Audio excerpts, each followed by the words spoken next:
திரு சோமசுந்தரம், இந்த நிகழ்ச்சியை பற்றி இந்த தற்போது நடக்கிற விவகாரம் நாடாளுமன்ற கூட்டத்தில் இப்பொழுது பார்த்துருக்கிறோம், குண்டுக்கட்டாக தூக்கி கொண்டு செல்லும். கண்டிப்பாக எப்படி பார்க்க? அதாவது சார், மத்திய கல்வி அமைச்சர் 2021 இவர் இந்தியாவுடைய 9வது கல்வி அமைச்சர், மரியாதைக்குரிய தர்மேந்திர பிரதான் அவர்கள். இன்றைக்கு நீட் எக்ஸாமை பொறுத்து அது சரியாக நடக்கலைன்னு சொல்லி தான் இன்றைக்கு இந்த சமூக ஆர்வலர் கிட்டத்தட்ட 21 நாளாக உண்ணாவிரதம் இருக்கிறார். சார், உண்ணாவிரதங்கிறது உங்களுக்கே தெரியும், இந்தியாவில் மகாத்மா காந்தி அடிகளில் இருந்து ஏன் பொட்டி ஸ்ரீராமுலு சென்னையில் மெட்ராஸ் பிரசிடென்சியில் தெலுங்கு மக்களுக்காக தனி மாநிலம் வேணும்னு சொல்லி கிட்டத்தட்ட 40 நாட்களுக்கு மேலாக அவர் உண்ணாவிரதம் இருந்தார். 1956 சங்கர்லிங்கனார் மெட்ராஸ் மாகாணத்தில் தமிழ்நாடு பேருக்குன்னு சொல்லி அவரும் உயிர் வந்தார், மாவீரர் சங்கர்லிங்கனார். அண்ணா ஹசாரே அவர்கள் 2011 ஊழலுக்கு எதிராக பல நாட்கள் அவர் உண்ணாவிருந்தார். அப்போ இந்த நாட்டை பொறுத்தவரை விடுதலைக்காகவும் ஊழல் எதிர்ப்புக்காகவும் மொழிக்காகவும் மாநிலத்துக்காகவும் நிறைய பேர் உண்ணாவிருந்திருக்காங்க. ஆனால் முதல்ல ஒரு என்னை பொறுத்தவரை நல்ல சமூக ஆர்வலர், ஒரு மாவீரர், மரியாதைக்குரிய சோனம் வாங்சுக் மாணவர்களுக்காக, அதாவது மாணவருடைய பெற்றோர்களுக்காக, அந்த குடும்பம் பாதிக்கப்படக்கூடாது என்பதற்காக கிட்டத்தட்ட 21 நாள் உண்ணாவிரதம் இருக்கிறாரு. இது நாங்கள் கல்வியாளர் நாங்கள் பண்ண வேண்டியது, மாணவர்கள் பண்ண வேண்டியது அவர் பண்ணிட்டார். இப்போ இதுக்கு என்ன தவறு நடக்குது? இந்த நீட்டில் பொறுத்தவரை வருஷம் நீங்கள் ரீ எக்ஸாம் நடத்துறீங்க. இந்த 2026 மே 3 எக்ஸாம் நடந்தது. கண்டிப்பாக 2026 re exam June 21 re exam. 2025 நீங்கள் எடுத்துட்டீங்கன்னா அங்கேயும் ரீ எக்ஸாம் நடந்தது. முதல் நடந்த எக்ஸாம் நான் சொல்றது 2025 75 மாணவர்களுக்கு மத்திய பிரதேசத்தில் இங்கே பவர் சரியாக ஒர்க் ஆகலைன்னு சொல்லி அந்த மாணவர்கள் கோர்ட்டுக்கு போனாங்க, ஹைகோர்ட்டுக்கு போனாங்க. அந்த 75 மாணவர்களுக்கும் மீண்டும் தேர்வு நடத்த வேண்டும் சொல்லிட்டாங்க. இப்போ 2025 மறுதேர்வு நடத்தப்பட்டது. சரி சார், அப்போ அதுக்கு முதல் வருஷம் 2024 அங்கே மே 5ஆம் தேதி 2024 முதல் எக்ஸாம் நடந்தது. திருப்பி 1565 மாணவர்களுக்கு அந்த கிரேஸ் மதிப்பெண்ணில் பாதிப்பு இருந்ததுனால 23 ஜூன் 2024 ஆண்டு அந்த 1565 மாணவர்களுக்கு மீண்டும் தேர்வு நடத்தப்பட்டது. அப்போ ஒரு தேர்வை ஒரு தடவை தவறு பண்ணால் ஓகே. என்ன பொறுத்தவரை ஒரு பல்கலைக்கழகத்தில் ஒரு தவறு நடக்குதுன்னா யாரை கேள்வி கேட்பாங்க? துணைவேந்தரை கேள்வி கேட்பாங்க. முதல்ல பதிவுகளுங்க யாரும் சொல்ல மாட்டாங்க, வான் பண்ணுவாங்க. ஒரு கல்லூரியில் தவறு நடக்குதுன்னா அந்த கல்லூரியுடைய முதல்வர் தான் கேள்வி கேட்பாங்க. வருஷம் ரீ எக்ஸாம். இந்த வருஷம் ரீ எக்ஸாமில் சார் இதில் ஒரு கொடுமை என்னென்னா 2026 மே மாதம் 21 லட்சம் பேர் எக்ஸாம் எழுதியிருக்கிறாங்க. 21,50,000 சம்திங். ஜூன் மாதம் கிட்டத்தட்ட 2 லட்சம் மாணவர்கள் எழுதவில்லை நீட் எக்ஸாமை. அப்போ அவங்களுக்கு நம்பகத்தன்மை போயிடுச்சு. இந்த ஆண்டு நான் சொல்கிறது நம்பகத்தன்மை ஏன் போச்சு? அதான் சார், நீங்கள் நான் தான் உங்களுக்கு 2020 சொன்னேன், 2024 சொன்னேன், 23 இப்படி பல ஆண்டுகளாக குளறுபடி நடந்துக்கிட்டே இருக்கு. எனக்கு இந்த மரியாதைக்குரிய மத்திய கல்வி அமைச்சர் தர்மேந்திர பிரதான் அவர்கள் ஒரு மரியாதை உண்டா இல்லை, மாற்று கருத்து இல்லை. ஆனால் ஒரு தேர்வை அவர் நடத்த முடியல அப்படின்னா அவர் தான் பொறுப்பேற்கணும். நீங்கள் நீட்டு மட்டும் இல்லை சார், மத்திய அரசு கீழே இருக்கிற CBSE central board of secondary education இந்த வருஷம் எவ்வளவு பெரிய பாதிப்பு வந்து உங்களுக்கு தெரியுமா? புதுசாக ஒரு ஸ்கீம் கொடுத்துருக்காங்க இந்த வருஷம். அது இந்த 2026 எக்ஸாமில் ஓஎஸ்எம் சொல்லி ஆன் ஸ்கிரீன் மோடு அதை கொண்டு வந்து ஒரு நியூ சிஸ்டத்தை நீங்கள் கொண்டு வரணும் அப்படின்னா அட்லீஸ்ட் 11th கொண்டு வரணும். ஏன்னா 11th தான் ஃபவுண்டேஷன், 12th தான் அப்ளிகேஷன். நியூ டெக்னாலஜியை எல்லாரும் வரவேற்போம். அதில் கல்வியாளர் முறையில் கண்டிப்பாக நாங்கள் எல்லாருமே வரவேற்போம். ஜனவரியில் ஒரு அனௌன்ஸ்மெண்ட் வருது, அதாவது சென்ட்ரல் கவர்மெண்ட்லேருந்து ஒரு புதிய சிஸ்டம் கொண்டு வர போகிறோம், மகிழ்ச்சி. அப்போ எப்போ கொண்டு வரணும்? 1 இயராக நீங்கள் ட்ரைனிங் கொடுத்துருக்கணும். நீங்கள் எதுவுமே ப்ராப்பராக கொடுக்காம இந்த ஓஎஸ்எம்ங்கிறது ஆன் ஸ்கிரீன் மோடு என்ன பண்ணுறாங்கன்னா, சிபிஎஸ்சியில் கிட்டத்தட்ட நாடு முழுவதும் 20 லட்சம் மாணவர்கள் இருக்கிறாங்க சார். 20 லட்சம் மாணவர்கள். ஒவ்வொரு பையனும் எத்தனை எக்ஸாம் எழுதுவான்? 5 எக்ஸாம் எழுதுவான் ஒரு பையன் மினிமம்.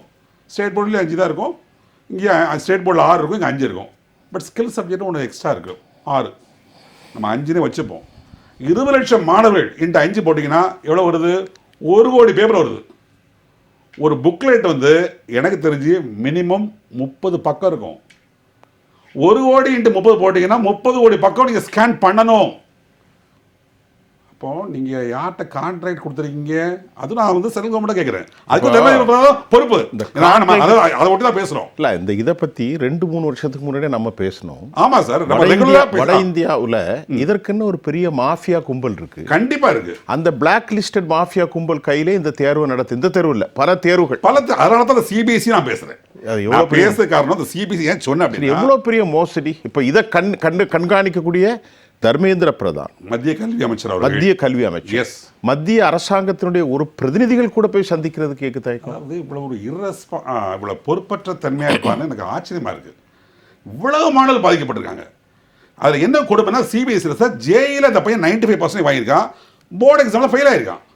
ரீவேல்யூஷன் வந்தது, நம்ம எல்லாருக்கும் தெரியும், இந்த நிகழ்ச்சி பார்க்குற பேரண்ட்ஸ் எல்லாம் தெரியும். ரீவேல்யூஷன் நல்ல மார்க் வந்திருக்கு. அப்போது உங்கள் மேலே தான் தவறு இருக்குது, உங்கள் சிஸ்டத்தில் தவறு இருக்குது. ரீவேல்யூஷன் எப்படி அவன் பாஸ் ஆகிறான்? பாஸ் ஆனால் பரவாயில்ல சார், நல்ல மதிப்பெண்ணில் பாஸ் ஆகிறான். அதான் அப்போது நீங்கள் கரெக்டாக ஸ்கேன் பண்ணலை, கரெக்டான ஆள்கிட்ட கான்ட்ராக்ட் கொடுக்கல, கமிஷன், கலெக்ஷன், கரப்ஷன் கல்வியிலும் இருந்தால் இது கண்டிப்பாக வளர்ச்சிக்கானது அல்ல. அவர் ஏற்கனவே பெட்ரோலியத்துறை அமைச்சராக இருந்தார், ரைட்டு. ஆனால் இந்த மத்திய கல்வி அமைச்சராக இருக்கும் பொழுது இதெல்லாம் வந்து இது 1 வருஷமாக நடக்குதில்லை, பல வருடங்களாக. நீட்டு மட்டும் இல்லை, பல தேர்வுகள், சிபிஎஸ்சி தேர்வுகள் உள்பட, பள்ளி தேர்வுகள் உள்பட குளறுபடி நடக்குது. அதுக்கு அவர்கள் தான் பதில் சொல்லணும். சோமசுந்தரம் ஐயா, இப்போ திரு பொன்வில்சனுடைய கருத்துக்கு மாற்று கருத்து வைக்கிறார். இதில் அரசியல் இருக்கா? இப்போ இது சரிதானா? இது எப்படி பார்க்குறீங்க? இல்லை, சார் சொன்ன எனக்கு மாறுபட்ட கருத்து இருக்குது. அது மத்திய கல்வி அமைச்சர் தர்மேந்திர பிரதான் அவர்கள் பொறுப்பேற்கணும், அதில் மாற்று கருத்தே இல்லை. பொறுப்பேற்கணும்னா எப்படி? இல்லை சார், 3 வருஷமா லீக் ஆகிட்டே இருக்குது, 3 வருஷமா ரீ எக்ஸாம் நடக்குது, ஆகிட்டே இருக்கு. கண்டிப்பாக நீங்கள் அதுக்கான மத்திய அரசு நடவடிக்கை எடுக்கணும். கல்வி அமைச்சர் மேலே, அதற்கு தர்மேந்திர பிரதான் அவர்கள் மேலே உறுதியாக நடவடிக்கை எடுக்க வேண்டும். அதில் எனக்கு மாற்று கருத்து கிடையாது. ஆனால் நீட் எக்ஸாமே வேண்டாம்னு சொல்வது எனக்கு அது ஏற்கத்தக்கது அல்ல. தனிக்கட்ட உங்க கருத்து சார். அப்படி இல்லை சார், நீங்க சிபிஎஸ்சி ஸ்டேட் போர்டு சொல்றாரு, நண்பர் சொல்றாரு, நீங்க ஸ்டேட் போர்டு சிலபஸ் சிபிஎஸ்சி விட சிறப்பாக இருக்கு, சிபிஎஸ்சி ஈக்குவலா இருக்கு. நீங்க சொன்னது வந்து 2016க்கு முன்னால பள்ளி கல்வித்துறை அமைச்சராக இருந்த செங்கோட்டையன் அவர்கள், முன்னாள் பள்ளி கல்வித்துறை அமைச்சர், சிறப்பாக கொண்டு வந்தார். ஒரு 6 வருஷத்துக்கு முன்னால சிபிஎஸ்சி ஈக்குவலாக ஸ்டேட் போர்டு சிலபஸ் கொண்டு வந்துட்டாங்க. நீங்க ஸ்டேட் போர்டு படிக்கிற மாணவர்களும் நீட் எக்ஸாம் அழகா கிராக் பண்ணி உள்ள போறாங்க, நல்ல மதிப்பெண் வாங்குறாங்க. அந்த மாற்று கருத்தே கிடையாது. இப்போ நான் சிபிஎஸ்சி மாணவர்கள் மட்டும் கிடையாது. ஒரு நிமிஷம், சோமசுந்தரம் சார் ஒரு கல்வியாளர். ஆமா, கண்டிப்பா. நானும் யூனிவர்சிட்டியில் படித்தேன், நீங்களும் படிச்சீங்க. ஆமா சார். நான் நல்ல 12th சப்ஜெக்ட் கேளுங்க. ரைட். அதில் ஃபிசிக்ஸ் இருக்கு. ஆமா சார். கெமிஸ்ட்ரி இருக்கு, பாட்டனி இருக்கு, பயாலஜி இருக்கு, ஜுவாலஜி எல்லாமே இருக்கு. ஆமாங்க. Anatomy, physiology, entomology, evolution, ecology, all the binding in one book, one hand. இன்னைக்கு பழைய சப்ஜெக்ட் மாதிரில இன்னைக்கு மாத்திருக்கு. அதை எல்லாம் படிச்சு ஒரு மாணவர் வந்து மறுபடியும் நாங்க அதுக்கு எக்ஸாம் எழுதி இதுல 200 அவுட் ஆஃப் 199 பாயிண்ட் எடுத்துட்டு ஒரு பொதுவான கேள்வி, நல்ல கேள்வி, கல்வியாளராக ஒரு கேள்வி, கண்டிப்பா அதே மாணவன் மறுபடியும் அதே தேர்வுல எழுதினா தற்கொலை செஞ்சு போயிடும். சார் நான் பதில் சொல்லணுமா சார்? நீ என்ன பதில் சொல்றீங்க சார்? நீட் வரதுக்கு முன்னால நிறைய சென்னையில் இருக்கிற பிரைவேட் மெடிக்கல் காலேஜஸ், நான் பேரை சொல்ல, அவங்க தனியாக நுழைவுத் தேர்வு நடத்துனாங்க. அன்னைக்கு நீங்க எங்க போனீங்க? இன்னைக்கு சென்னையில் இருக்கிற சிங்கர் பேரை சொல்ல முடியலனால பல மருத்துவக் கல்லூரிகள் கொள்ளடிச்சாங்க. அதெல்லாம் ஒருங்கிணைத்து ஒரே ஒரு தேர்வு கொண்டு வந்தாங்க. அதுல உண்மையாகவே தவறே கிடையாது. அதுக்கு இப்போ சிலபஸும் ஸ்டேட் போர்டு சிலபஸும் ஈக்குவலாக கொண்டு வந்துட்டாங்க. இப்போ நீட் வரதுக்கு முன்னால சில நாமக்கல் மாவட்டத்தில் 11th 12th போர்ஷன் நடத்துவாங்க. ஆமா, 2 வருஷமும் அவங்க 12th போர்ஷன் மட்டும் தான் படிப்பாங்க. அது நானே பார்த்துருக்கேன். அவங்க எம்பிபிஎஸ் வரும்பொழுது எம்பிபிஎஸ் சீட் கிடைச்சிடும் சார். 199 கட் ஆஃப் எடுத்து வந்துருவாங்க. ஃபர்ஸ்ட் இயர் ஃபெயில் ஆயிடுவாங்க. அண்ணா யூனிவர்சிட்டி வந்துருவாங்க. அண்ணா யூனிவர்சிட்டியில் ஃபர்ஸ்ட் செமஸ்டருக்கு எல்லாம் ஃபெயில் ஆயிடுவாங்க. ஏன்னா Anna university first semester based on 11th standard portion. இதெல்லாம் ஒருங்கிணைச்சு தான் ஒரு தேர்வு தேவை. ஏன்னா எல்லா பிரைவேட் மெடிக்கல் காலேஜஸும் தேர்வு நடத்துறாங்க. சரி, இப்போ நடத்துறாங்க. சோமசுந்தரம், சொல்லுங்க. நீங்க ஒரு கிராமப்புறத்துல இருந்து வந்திருப்பீங்க. கண்டிப்பாக. இப்ப அனிதா போன்ற சகோதரிகள் தற்கொலை செய்யறாங்க இல்லையா, இதற்கான மோட்டிவ் ஒரு அரசு சிந்திக்கணுமா கூடாது? இல்ல, ஏன் தற்கொலை பண்றாங்க? தூண்டி விடப்பட்டு தற்கொலைன்னு சொல்றாங்க. இது கயமைப்படுத்த வார்த்தை இல்லவா? இல்ல, நான் அதெல்லாம் ஏற்க இல்லை சார். நான் அதெல்லாம் ஏற்கல. அரசியல் பேச்சுக்கு அரசியல் கூட நம்ம போக வேண்டாம் சார். நீங்க நீட்டுன்னு சொல்லும் பொழுது நம்ம சிலபஸ் சிபிஎஸ்சி ஈக்குவலான ஈக்குவல் தான். அதெல்லாம் மார்க்கிறது கிடையாது. சரி, இப்போ அதுக்கான பயிற்சி மையங்களை கொடுக்கணும். தமிழக அரசு கொடுக்க வேண்டும். சோமசுந்தரம் ஐயா, இப்போ அடுத்த கேள்வி. இப்போ இந்த நீட்டுக்கு சாதாரண பிள்ளைகளை அரசுல படிச்சுட்டு வந்துருது. அப்புறம் நீட் கோச்சிங் சென்டருக்கு 2.5 லட்சம் 3 லட்சம் கேட்கறாங்க. இந்த சாமானிய குப்பனும் சுப்பனுடைய பிள்ளைகளுக்கு எப்படி கட்டி படிக்கிறேன்? அதாவது பிராக்டிக்கலா நீங்க சொல்லுங்க. மலை கிராமத்துல ஒரு புள்ள படிக்குது, கண்டிப்பா சார். எப்படி அந்த புள்ள நீட் கோச்சிங் எடுக்க முடியும் சார்? இது பகல் கொள்ள நடக்குது. இத வந்து தமிழக அரசும் மத்திய அரசும் தான் நடவடிக்கை எடுக்கணும். நீங்க பள்ளிக்கூடத்துல பயிற்சி மையம் நடத்துறீங்க. பள்ளிக்கூடத்துல இது மாணவன் தோல்வி சந்திச்சா அவனை வெற்றி வரக்கூடிய உத்திகளை கற்றுக் நடந்தா பள்ளிக்கூடம். இதுல ஒரு திறமையை வளர்க்க நடந்தா பள்ளிக்கூடம். நீங்க அங்க நீட் கோச்சிங், ஜேஇ கோச்சிங் 600 இருந்து ஆரம்பிக்கிறாங்க. இதுல மாணவர்களுடைய பெற்றோர்களுடைய பணத்தை அப்படியே சுரண்டுறாங்க நிறைய தனியார் பள்ளிகள். நான் சென்னையில விசாரிச்ச அளவுக்கு சொல்லுங்க 2.5 லட்சம் 3 லட்சம். அது நீங்க குறைவா சொல்றீங்க. அந்த 3-4 லட்சம் போகுது மேல போகுது. பரவாயில்ல. இந்த குழந்தைகள் ஒரு மலையில் ஒரு டெய்லி 300 ரூபாய் வாங்குற ஒரு கூலி தொழிலாளி, அந்த புள்ள 200க்கு 199 எடுத்துட்டு வைக்கல ஒரு பேச்சுக்கு. ரைட். ஆனா அந்த குழந்தைக்கு போய் கோச்சிங் தெரியாது, அவங்க அப்பனால பணம் கட்ட முடியாது. இது ஒரு டிஸ்பாரிட்டி இல்லையா? ஒரு discrimination among the society. Sir right sir. 180 வாங்கல குழந்தை நீட்டு நடத்தும் பொழுது முறையா நடத்தணும். முறையா நடத்தலன்னு தான் நான் சொல்றேனே தவிர முறையா நடத்தலான்னு சொல்லல. முறையாக நடத்தினால் நம்ம பாடத்தில் படித்த மாணவர்கள் கண்டிப்பாக கோச்சிங் எது போகணும் அவசியமே இல்லை. அரசாங்கம் இலவசமாக அனைத்து பள்ளிகளிலும் பயிற்சி தரணும். அரசு பள்ளியில் கொடுக்க வேண்டியது அரசாங்க கடமை. அது ஐயா சோமசுந்தரம் சொல்லுங்க. இப்ப கல்வியினுடைய டிசர்வ்டு, அதாவது தகுதியை உயர்த்துறதோ, இன்டர்நேஷனல் யூனிவர்சிட்டியில 500ல 1 கூட இந்தியால கிடையாது. ஐபிஎம் மட்டும் தான் இருந்துச்சு. ஆமா.